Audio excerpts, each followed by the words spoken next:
Live and on your side. This is KTBS 3 First News.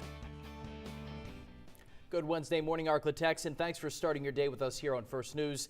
It's now 6 a.m. I'm Nate Fluharty. And I'm Luana Munoz. We have several developing news stories, including a dense fog advisory to tell you about this morning. But first, we want to get right to some breaking news for you this half hour. Police are investigating an early morning shooting. That all happened just before 5 a.m. Still a very active scene on Garden Street between Boisseau and Pier Avenue. Michelle Martin joins us live with new information. Michelle, what have you learned? Hey guys, what I've learned at this hour is that male victim was taken to auction at LSU Shreveport by a personal vehicle. Now, at this time, we don't know his current condition. We are still working to find that out. Another breaking news story to tell you about this morning. An evening fire in Shreveport's Allendale community has claimed someone's life. At around 8:15 last night, an on-duty law enforcement officer called to report that fire in the 800 block of Williamson Street. Once firefighters did get inside of that home, they found a man in the front living room. He was in fact pronounced dead at the scene. That home had no utilities that were connected or working smoke detectors. Shreveport and State Fire Marshal's Office investigators are still trying to find out exactly what caused that fire. All right, here we go into your traffic. We'll see how things are looking with your traffic tracker this morning. And checking out right now the area of about I-20 and San Fertitta, we are looking at some decent visibility there. You can actually see down the road. Elsewhere, I-20 Longview into Marshall looks okay, into Wascom. Once you arrive into Shreveport, you've got rain, you got fog, and you've also got an accident.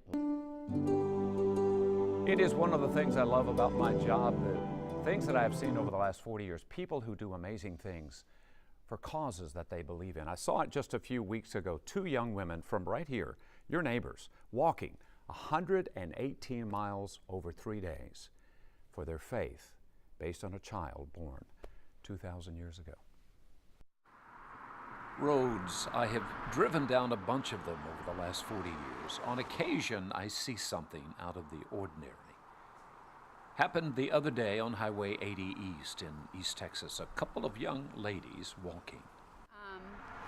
And I think it's definitely one of the hardest things I've done because we destroy our bodies and then we've made ourselves wake up and do it again. Yes. That's been really tough.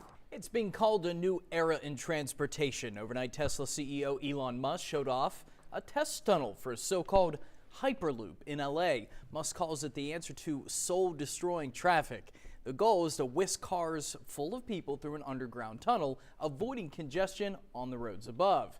ABC's Kenneth Gibson has more.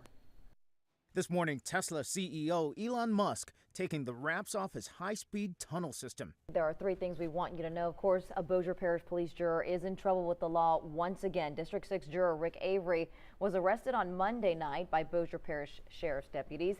The charge, first offense, DWI. In February, Avery was arrested for sexual assault and theft after an incident with his girlfriend in Washington, D.C.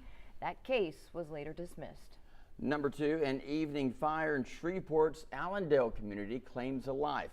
It happened at around 8:15 last night in the 800 block of Williamson Street. Once firefighters got inside the home, they found a man in the living room. He was pronounced dead at the scene. The home had no utilities connected or working smoke detectors. And the number one thing you need to know to start your day, Shreveport police investigating a morning shooting that sent one man to the hospital. That happened just after 4:30 this morning in the 1600 block of Garden Street. That's also in the Allendale neighborhood. Neighbors tell KTBS someone kicked in the door of this home and fired shots at the man who was inside watching TV. He was taken to the hospital. And based on what Michelle's last report, he just got out of surgery. So hoping that he's going to be okay. Police are still trying to figure out exactly what happened. As soon as they release more information on this shooting, we'll be the first to let you know. Stay tuned for that. That's right. That is going to do it for First News on this chilly, foggy morning. That's right. Grab your coats and have a blessed and wonderful day, everyone. Here's your pledge. I pledge allegiance to the flag of the United States of America and to the republic for which it stands, one nation, under God, indivisible.